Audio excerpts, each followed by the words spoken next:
이번 이야기는 제진성님께서 이야기를 들려주실 겁니다. 오늘 해주실 이야기가 두 가지의 장르로 나뉘어집니다. 첫 번째 이야기는 현실 공포가 될 것 같고요. 두 번째 이야기는 무서운 귀신에 관련된 이야기가 될 것 같습니다. 바로 만나 뵙도록 하겠습니다. 네, 안녕하세요. 아이고, 안녕하세요, 제진성님. 예, 안녕하세요. 진성님, 일단은 오늘 해주실 이야기가 두 가지 장르로 나뉜다고 저한테는 말씀을 해주셨어요. 네, 맞아요. 예, 그래서 첫 번째 현실 공포, 두 번째는 이제 귀신에 관련된 소름 끼치는 이야기인데, 네, 현실 공포도 사실 오늘 해주실 주제 같은 경우도 우리 귀족님들이 조심하셔야 되는 부분이 분명히 있단 말이죠. 네. 이런 일이 실제로 존재하니까 조심해라. 맞아요. 저도 이런 게 있을 줄은 꿈에도 몰랐어요. 사실 괴담이나 이런 데서만 들어봤던 그걸 수도 있잖아요. 네, 그렇죠. 자, 그러면 바로 첫 번째 이야기부터 출발을 하도록 하겠습니다. 렛츠고! 기리십니다. 기리십니다.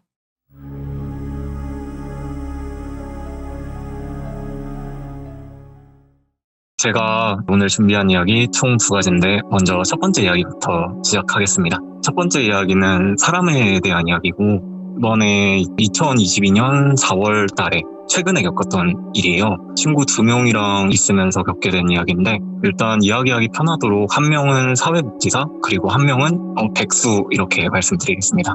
그 사회복지사 친구 부탁으로 어쩌다 보니까 제가 반강제적으로 봉사활동을 하게 됐어요. 근데 이게 제가 혼자만 좀 죽기 싫은 그런 성격이라서 백수 친구도 같이 끌고 가서 봉사활동을 하게 된 거거든요. 네, 그 사회복지사 친구 같은 경우는 진짜 직업이 사회복지사다 보니까 봉사활동을 불평 없이 하고 있는데 어떻게 보면은 저랑 그 백수 친구는 반강제적으로 봉사활동을 하게 된 거잖아요. 그것도 이제 저희가 사는 지역이 아니라 좀 멀리 넘어가가지고 이제 봉사활동을 해야 되는 거였거든요.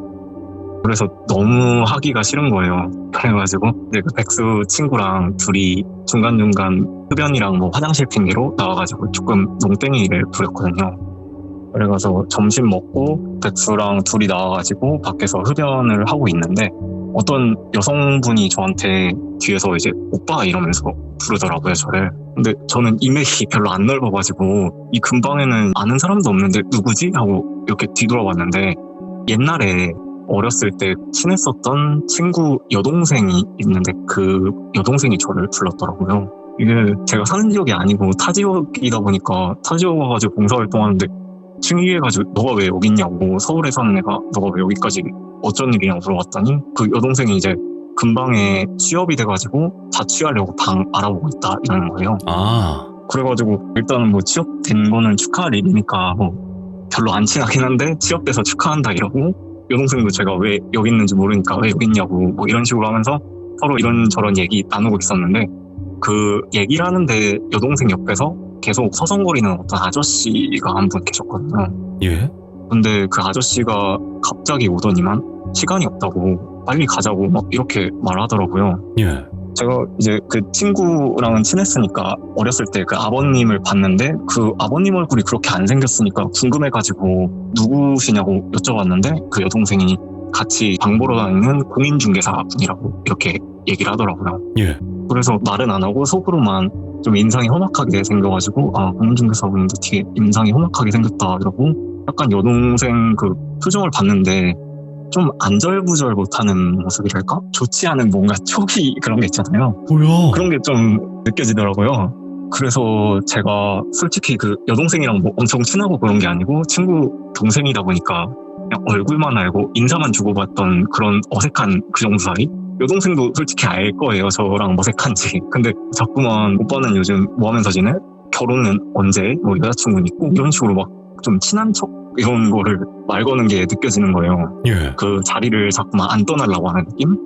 그래가지고 저희끼리 계속 얘기하고 있다 보니까 그 공인중개사가 와서 손 잡으면서 끌면서 빨리 가야 되지 않냐고 계속 이러고 있을 거냐고 방 보러 온 거냐고 수다 떨러 온 거냐고 뭐 이런 식으로 좀 정색하면서 이렇게 말을 하더라고요.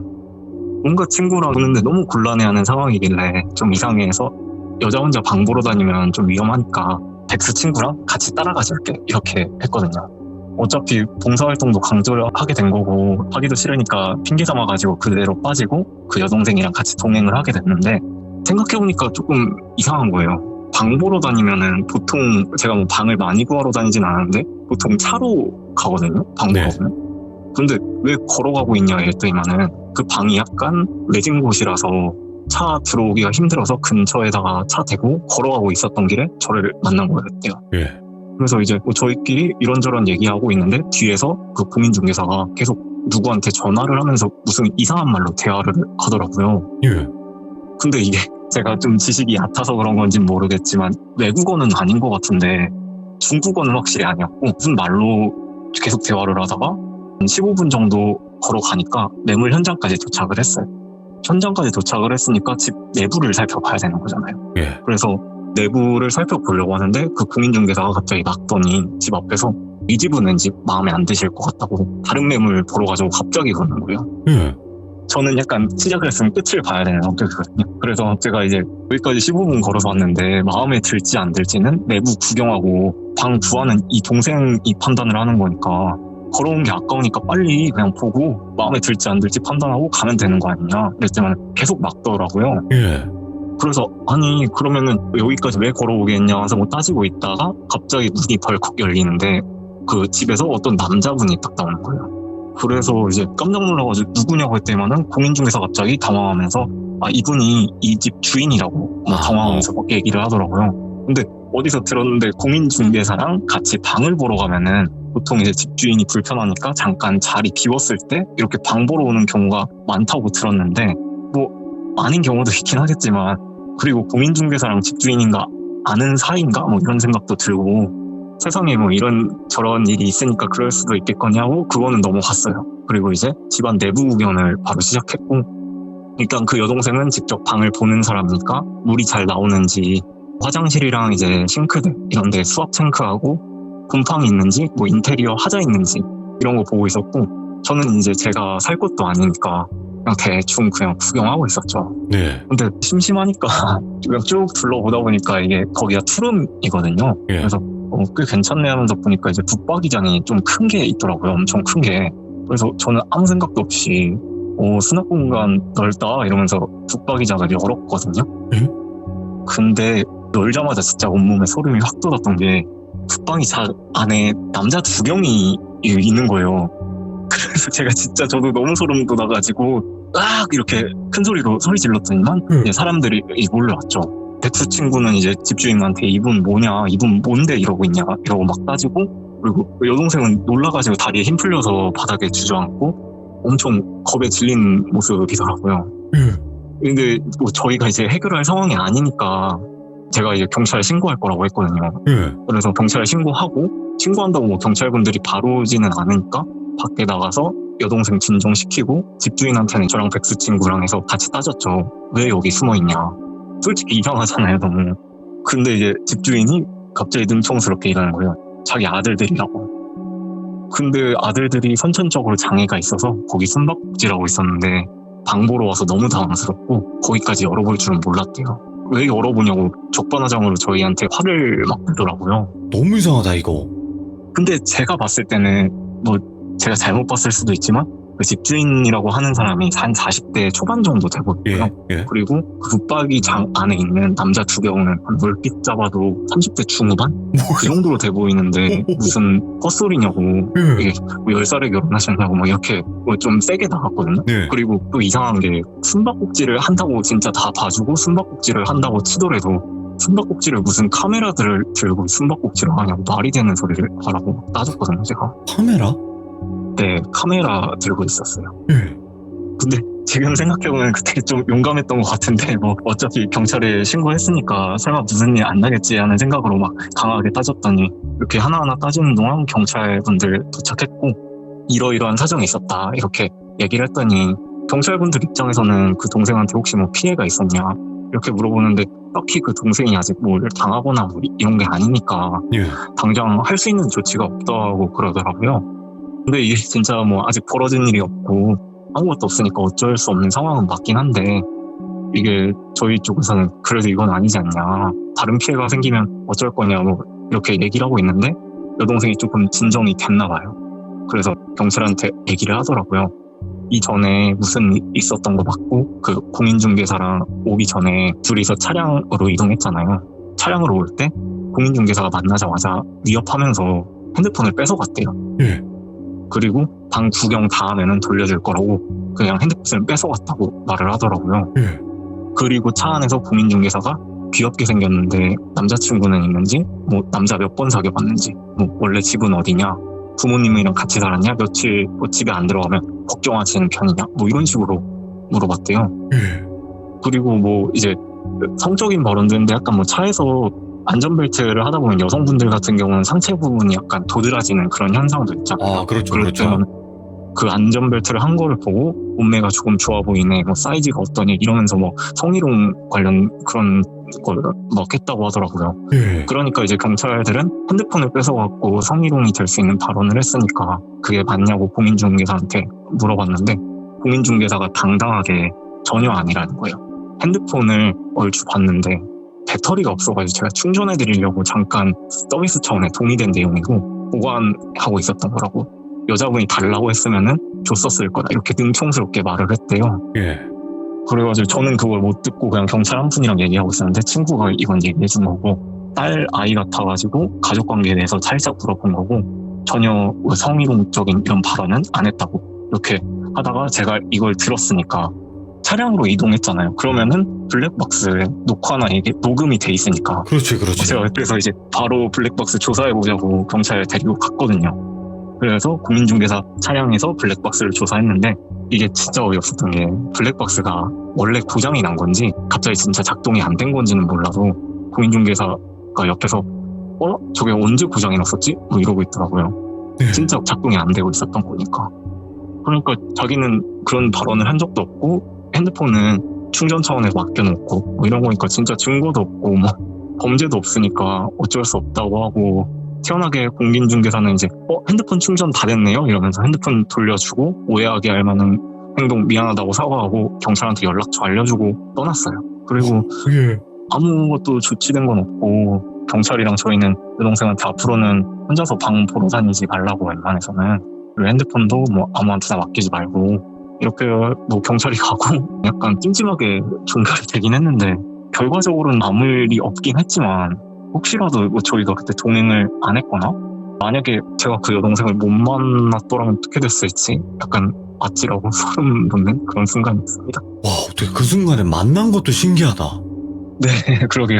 와. 그래서 가끔가다 장난식으로 뭐 생명을 구했다 뭐 이런 식으로 얘기를 하고 있는 상황입니다. 아니, 네, 진성님, 네, 너무 소름 끼치는 게, 일단 만약에 재진성님을 안 만났다고 쳐봅시다. 그러면 그곳으로 네. 갔을 거예요. 그 여동생분도. 네. 근데 그 남자 두 명이 네. 소화기장에서 카메라를 들고 있었다 그랬죠? 네. 이유가 뭘까요? 그것도 경찰한테 말을 했더니만 예. 뭐 카메라로 누굴 찍었냐고 이렇게 얘기를 하더라고요. 찍은 것도 아니고 그냥 들고 있었는데 뭐 그거에 대해서 저희가 어떻게 할 수도 없고, 이유는 제가 생각을 그냥 추측인데 요즘 뭐 그런 안 좋은 저 그런 아마도 그런 걸 이제 생각했어요. 몹쓸 짓을 하면서 네, 그거를 촬영해서 어디 저- 얘기도 못하게 만드는 좀 그런 나쁜? 네, 그런 걸로 이제 추측으로 생각을 했는데 그럴 확률이 높다고 생각합니다. 저도. 와, 이게 지금 현실로 지금 있는 거죠? 이렇게.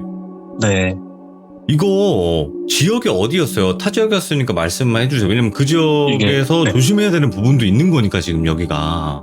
평택이라고 말씀을 드립니다. 평택. 네. 진짜 너무 소름 끼친다. 그거 얼마나 놀라셨을까. 그 저도. 어렸을 때.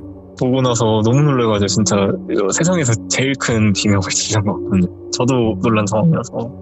근데 진짜로 조심하세요. 공인중개사인 척 하면서 그런 범죄 수법이 있나 보네, 지금.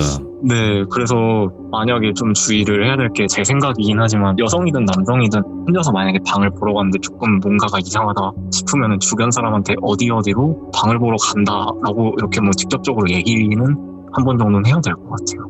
그쵸. 택시 탈 때 번호 이렇게 찍듯이. 네, 와, 진짜 소름 끼치네, 이거. 진짜 조심하셔야 됩니다, 여러분들. 이건 공인중개사가 아니잖아요. 이 사람들은 범죄 그쵸. 집단인 거잖아요. 네. 자, 그러면 다음 이야기는 전혀 다른 귀신에 관련된 이야기가 준비가 되어 있으신데 맞나요? 네, 맞습니다. 자, 바로 갈게요.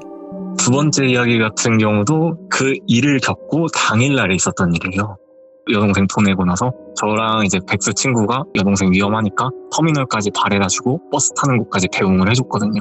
그러던 중 이제 사회복지사 친구는 봉사활동 마저 끝내고 저희랑 합류를 했고, 사회복지사 친구한테 이러이러한 일이 있었다, 걔네 집 가가지고 술 한잔하면서 이러이러한 일이 있었다 이러면서 얘기를 하는데, 얘기하다 보니까 좀 많이 소름 끼치는 상황이잖아요. 그래서 서로가 이제 지금까지 살면서 각자 무서운 일 겪은 거 한 번씩 말해보자고 이렇게 돌아가면서 얘기를 하다가 제 이야기도 한번 하고 백수 친구 이야기도 하고 그 사회복지사 친구 얘기도 이렇게 나오는데, 그 사회복지사 친구에 대한 얘기입니다. 사회복지사 친구가 2020년에 겪은 일인데, 사회복지사 친구를 좀 간단하게 소개시켜드리면은, 그 친구가 저희 중학교 때쯤 아버님께서 교통사고로 돌아가시고 어머님께서 암투병 하시다가 2018년도쯤에 돌아가셨거든요. 예. 그래서 그 친구가 약간 이제 너무 힘들고 아픔 잊어보려고 한 1년 반 정도 전혀 쉬질 않고 열심히 일하고 자기 개발해서 조금 더 안정적인 사회복지사로 이직을 한 거예요. 예. 사회복지사 같은 경우 저희가 서울 쪽에 있다가 평택으로 이렇게 근무지가 변경이 되면서 서울에서 평택이 너무 출퇴근이 힘드니까 그쪽으로 새로 집을 구하려고 장만을 하려고 이사를 되는 상황이어서, 그 전에 돌아가신 어머님 사망보험금이랑 어머님이랑 같이 살던 집 팔고 대출하고 이렇게 받아가지고 2020년 1월 말쯤에 젊은 나이에 집을 장만을 했어요. 네. 그래서 그 친구가 집을 샀으니까 집들이 하러 한번 가야 되는 거잖아요. 제가 그 당시에 2020년 1월 말쯤에 집들이 겸 그 친구 청소도 도와주고 뭐 술도 먹으려고 이제 갔어요. 그래가지고 가서 친구 집 청소 도와주고 이제부터 이 인생 꽃펴라 하면서 뭐 이제 좋은 얘기도 해주고 이렇게 저는 하루를 보내고, 다음날 저는 제가 살던 곳으로 다시 올라갔습니다. 근데 제가 집들이를 한 뒤로부터 그 사회복지사 친구한테 안 좋은 일이 생겼대요. 퇴근하면은 매일 밤 한 11시부터 자정 넘어가는 그 시간쯤, 그때 이제 문 앞에서 누가 벨을 누르고 문 좀 열어달라고, 남잔지도 모르는 여잔지도 모르는 약간 중성적인 목소리로 문 좀 열어줘, 문 좀 열어줘, 뭐 이런 소리가 계속 들린다고 하더라고요. 예. 요즘 또 이제 세상이 흉흉하다 보니까 혼자 있을 때 모르는 사람한테 문 열어주긴 그러니까 인터폰으로 누구시냐고, 집 잘못 찾아오신 거 아니냐고 이렇게 얘기를 했는데 밖에서는 아무 말이 없더래요. 근데 문을 열어가지고 확인하기 너무 무서우니까 인터폰 카메라로 확인할 수 있잖아요. 그래서 카메라를 딱 봤는데, 카메라로 얼굴이나 한번 볼까 싶어서 카메라 보니까 누가 일부러 그 손으로 카메라 가린 것처럼 뿌옇게만 보이고 안 보였다 그러더라고요. 그래서 그 친구가 밤에 혼자 있으니까 이런 일 벌어지니까 너무 무서워서 경찰에 신고를 했더니, 신고받은 경찰은 출동을 했더니 집 앞에는 이미 아무도 없었다고 그렇게 말을 했대요. 그 당일날은 한번 누가 잘못했겠거니 하면서 마무리되고, 그 다음날 또 다음날 그냥 거의 매일 밤마다 매번 그 밤 11시에서 자정 사이에 그 상황이 계속 벌어지는 거예요. 그래서 그때마다 이제 경찰한테 여러 번 신고를 했고, 경찰 쪽에서는 출동을 했는데 아무도 없고 아무 일도 없으니까 계속 이런 식으로 신고를 하면은 허위 신고로 책임을 묻을 수도 있다고 갔대요. 사회복지사 친구는 혼자서만 이제 계속 미쳐가는 거죠. 그 친구가 원래 좀 살아왔던 환경이 그런지 몰라도 힘들어도 꾹 참고 남한테 얘기를 잘 안 하는 성격이라서 저희도 전혀 몰랐던 이야기거든요. 그래서 혼자 이제 어떻게 해야 될까 하면서 인터폰을 꺼놨대요. 벨을 계속 눌러주니까 꺼놨는데, 꺼놓으니까 누가 쾅쾅쾅 이러면서 문을 두드리고 문 좀 열어줘, 문 좀 열어줘 이렇게 얘기를 했대요. 이도저도 안 되는 상황이니까 친구가 이제 결심하고 누가 벨을 누르면은 문을 한번 열어보자 이 생각을 했죠. 어차피 경찰도 도와주지도 않고 직접 해결해야 되는 상황이니까. 맨정신으로는 조금 힘드니까 술 먹으면 없던 용기가 생기니까 이제 술 한 병 먹고 혹시라도 모르니까 호신용 스프레이 구매하고, 한 손에는 야구방망이 들고 항상 그 벨 눌리는 밤 11시부터 해가지고 문 앞에 이렇게 신발장 앞에 이렇게 있었는데, 어김없이 그 시간에 벨이 딱 눌렸대요. 눌리자마자 문고리 걸고 문을 딱 열었는데 아무도 없었대요. 문 열고 나서 봤는데 밖에는 아무도 없었대요. 누가 도망가는 흔적이라도 있으면 센서 등이라도 켜지거나 밤이니까 복도에 아무리 천천히 내려가더라도 살짝 소리라도 뭐 내려가는 소리라도 들릴 텐데 아무 소리도 안 났다는 거예요. 예. 그래서 일단 문을 닫고 한 번 또 올까봐 기다리는데 1시간이 지나도 초인종이 안 눌려졌대요. 친구는 다음날 출근해야 되니까 잠을 잤고 다음날 밤이 됐는데 매일 밤 울렸으니까 오늘도 또 울리겠지 하고 이번에는 꼭 잡고 말겠다 해가지고 아예 밖에서 문 앞에서 그냥 기다리고 있었거든요. 올라오는 게 누가 보일 거 아니에요. 네. 그래서 기다리고 있었는데 아무도 안 왔대요. 그 한 자정 넘을 때까지. 그래서 이제 친구 생각은 한 번 문 여니까 쫄아서 이제 안 오나 보다. 누가 밤마다 장난친 거겠지 하고 잠을 잤는데 그날 밤부터 이제 잠 잘 때마다 지속적으로 악몽도 꾸고 가위 같은 거에 시달렸대요. 몸이 무겁고 이제 움직이지도 않고 누가 막 쾅쾅거리면서 거실을 막 뛰어다니는 소리도 들리고 변기 물 내려가는 소리 들리고 혼자서 혼잣말하는 소리도 들리고 뭐 이런 식으로 들리다가 잠결에 깨가지고 자세하게 들어보니까 내용이 드디어 열렸네. 어딨지? 보여야 하는데 뭐 이런 소리가 들렸고요. 그래서 이 친구는 누가 말하니까 우리 집에 나 혼자밖에 없는데 누가 있지 않아서 이제 나가보려고 해도 가위에 눌린 것처럼 몸이 안 움직이니까 계속 그 소리만 들은 채 잠을 거의 설쳤다고 하더라고요. 그 현상이 있고 한 2, 3일 뒤에 다른 말이 없고 그냥 방문이 쾅쾅 막 열렸다 닫혔다 하는 그런 소리 나면서 어딨지? 어디 있을까? 대체 어디 갔을까? 뭐 이런 소리가 들렸대요. 그 뒤로도 한 2, 3일 또 지나니까 여기 있나? 이러면서 이 방 밖에는 없는데? 이러면서 그 앞에서 친구 자는 방문 앞에서 그 소리가 멈췄대요. 근데 그때 그 문 좀 열어줘 하는 그 중성적인 목소리랑 비슷했고 그 소리 같다고 얘기를 했더라고요. 그래가지고 이제 그 친구 잠자는 방문을 계속 두드렸대요. 계속. 근데 이제 손으로 왜 문을 두드리면 막 똑똑 이런 소리나 얕은 소리가 들리잖아요. 네네. 근데 이제 친구 입장에서는 직접 본 건 아니지만 문 밖에서 들렸던 소리는 문을 두드렸다기보다는 둔탁한 뭐 이런 소리가 났다는 거예요. 예. 누가 약간 머리를 문에 박는 것 같은 그런 둔탁한 소리?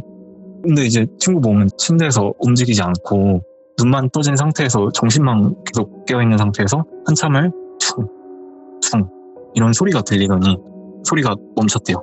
가만히 있다가 5분 뒤 퉁퉁퉁퉁퉁 문 좀 열어줘 하면서 문고리가 흔들리는? 들어가도 돼? 뭐 이러면서 왜 안 돼? 문 열어주는 게 그렇게 어렵냐고. 열어줘? 할 말이 있어. 한 번만. 너무 춥다. 이런 식으로 거의 2, 3주를 이렇게 시달렸다고 하더라고요. 근데 사람이 한 2, 3주를 제대로 잠을 못 자면 삶이 거의 피폐해지잖아요. 예. 그래서 병원 가서 수면제도 처방받고 잠을 자려고 했는데 효과없고 어김없이 그 시간에 깨가지고 누가 퉁퉁퉁 거리고 있고 그러니까 계속 그 현상이 발생이 되는 거고 내 친구는 계속 미쳐가는 거죠. 어느 날 퇴근하고 집에 들어가야 되는데 그런 상황이 계속 반복되니까 솔직히 누가 집에 들어가고 싶겠어요. 안 들어가지. 네, 퇴근하고 집 앞까지는 왔는데 막상 들어갈 용기가 없으니까 하염없이 공동현관 앞에서 담배만 피고 있었는데 아파트 공동현관 앞에 어떤 여성분이 들어가지도 않고 계속 담배 피고 있는 친구 쪽을 노려보면서 공동현관 앞을 계속 서성이고 있었대요. 친구도 그때는 2월달이었으니까 날도 추우니까 밖에 있을 수는 없고 집에 들어가야 하는 상황이라 공동현관 비밀번호 입력하려고 이렇게 들어갔는데 그 앞에서 서성거리던 여성분도 같이 따라 들어갔다고 하더라고요. 근데 엘리베이터 타는데 여성분이 층을 눌러야 되잖아요. 네. 안 누르고 친구는 뭔가 이상해서 자기도 안 누르고 있는데 옆에 있는 엘리베이터 거울로 자기 머리 쓰다듬는 척하면서 봤는데 거울에 비춰지는 게 여자가 계속 쳐다보고 있었대요. 말도 없이. 근데 이제 무서운 상황이니까 일단은 본인이 사는 14층 버튼을 누르고 약간 느낌이 세서 여성분한테 혹시 몇 층 사시냐고 이랬는데 말이 없고 계속 째려보고 있었다고 하더라고요. 속으로는 너무 무섭기도 하니까 근데 혹시 이웃일 수도 있잖아요. 14층에 같이 사는 이웃일 수도 있으니까 그냥 아무 말 없이 가만히 있는데 엘리베이터가 이제 14층에 도착하고 친구가 이제 내리려고 하니까 그 여자가 어깨를 탁 잡더니 말을 걸었대요. 아, 맞네. 역시 맞네. 지금 네가 여기 사는구나. 이렇게 얘기를 해서 친구는 놀라가지고 이제 누구시냐고 물어봤는데 여성분이 너 지금 위험한 상황인 거 아냐고 부적을 왜 띄었냐고 2년 동안 붙어 있어야 됐는데 왜 띄었냐고 이런 식으로 언성 높이면서 말을 하더래요. 예. 친구는 이제 무슨 소린지도 모르고 다짜고짜 반말을 하니까 뭐 하시는 분이냐고 이거 놓으시라고 이렇게 했는데 친구가 이주하기 전에 이전 집주인이 있었을 거 아니에요. 그 이전 집주인이 살았을 때 부적 붙여주고 간 무당이래요. 그래서 본인이 2년 동안 부적을 제거하지 말라고 이전 집주인한테 얘기를 해줬는데 예. 그 이전 집주인이 그 얘기를 안 해준 거냐 이렇게 얘기를 했는데, 친구 같은 경우는 이전 집주인을 만난 게 아니라 부동산 업자 만나서 계약한 거고, 이전 집주인이랑은 얘기 한 번도 없었고, 처음에 입주할 때 남은 물건들은 다 옵션이니까 버리던지 쓰던지 뭐 맘대로 하라고 친구한테 맡기고 그냥 집만 팔고 나갔대요. 아니 계약할 때 그렇게- 만나잖아요. 네, 근데 만나야 되는데 대리인을 썼대요. 아, 인감이랑 이런 거 해서 대리인을 써서 그냥 그것만 이제 남은 물건을 쓰고 버리든지 막 하는데 거의 다 새 거였다고 하더라고요. TV나 뭐 좀 괜찮은 거. 그래가지고 이제 그런 거 있으면은 솔직히 돈 아끼는 거니까 TV랑 침대는 안 버리고 놔뒀대요. 근데 자기가 TV랑 침대는 놔뒀다 하고 무당한테 이렇게 얘기를 하는데, 무당이 시끄럽고 집 문 열어보라고 이렇게 했는데, 무당이 문 열고 집 들어가자마자 혀 차면서 이미 발자국이 다 찍혔어 이렇게 얘기를 했대요. 아, 살아있는 게 용하다고. 이렇게 쓱 한번 훑어보다가 그래도 저 방 앞에서는 발걸음이 멈췄네? 이러는 거예요. 그 친구가 항상 자던 방 앞에서. 그리고 이제 친구 자던 그 드레스를 싹 걷었는데, 친구 눈에 보였던 침대 밑에는 부적이 한 20몇 장이 다닥다닥 붙어 있었던 거예요. 근데 집주인이 써도 된다는 그 옵션으로 쓴 거기 때문에 안 버리고 쓴 건데, 무당이 이 부적이랑 침대가 널 살렸네 이러면서, 혹시 너 뭐 거실에서 잠잤거나 다른 방에서 잠잤으면 이미 이 세상 사람 아니라고 이렇게 언성 높이면서 그렇게 얘기를 했다더라고요. 그래서 그냥 촛불 켜고 뭐 이상한 의식 같은 거 한 번 하고, 부적을 원래 있었던데 다시 붙여주고, 신발장이랑 문 앞에도 다시 한번 붙여주고, 한 번 다시 붙였으니까 2년이 필요하다고 했대요. 특히 신발장에 있는 부적은 절대 떼지 말래요. 그 부적이 떨어져서 그렇게 된 거라고. 예. 그리고 2년 동안 지금 겪었던 이 일은 절대 남한테도 말아야 된다고 이렇게 얘기를 했고, 친구는 당연히 궁금하니까 혹시 뭐 여기서 누가 죽었냐, 자기가 집 주인이니까 무슨 일이 있었는지 물어봤는데, 다행히 뭐 집 안에서는 죽질 않았대요. 그리고 깊게 알려고 하면은 귀신이 이 집에 들어오려는 원한이 더 커질 거라서 위험하다고 그렇게 말을 했대요.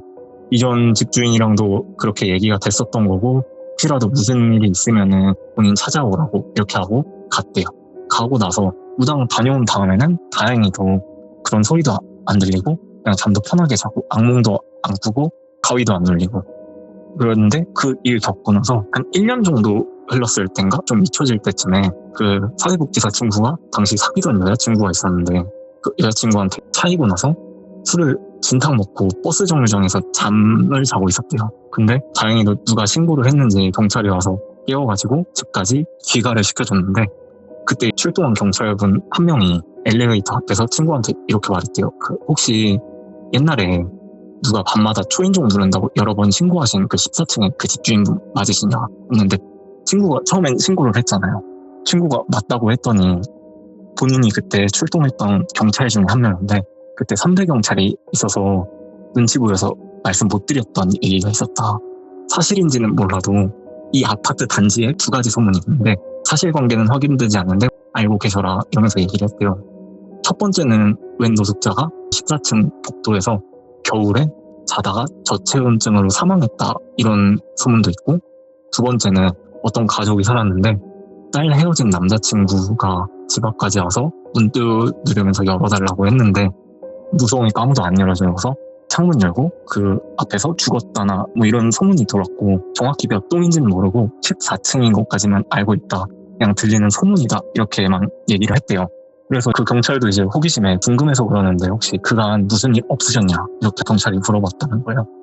근데 이제 친구가 술이 취해서 당연히 있었죠 이렇게 얘기를 하려고 했는데, 순간 갑자기 그 무당이 했던 말이 기억나더래요. 2년 네. 동안 아무한테도 말하지 말라고 했던 거. 순간 정신 확 들고 경찰한테 말할 뻔했다가 아무 일도 없었다고 바래다줘서 감사하다고 하고 경찰한테 인사를 하고 가는데, 엘리베이터 문 닫힐 때쯤에 살짝 그 틈 사이로 경찰이랑 눈이 마주쳤는데, 경찰이 살짝 이상한 미소를 짓고 있었다고 하더라고요. 그리고 아무 이유도 없이 온몸에 소름이 쫙 돌고 혼자서 그런 생각을 했대요.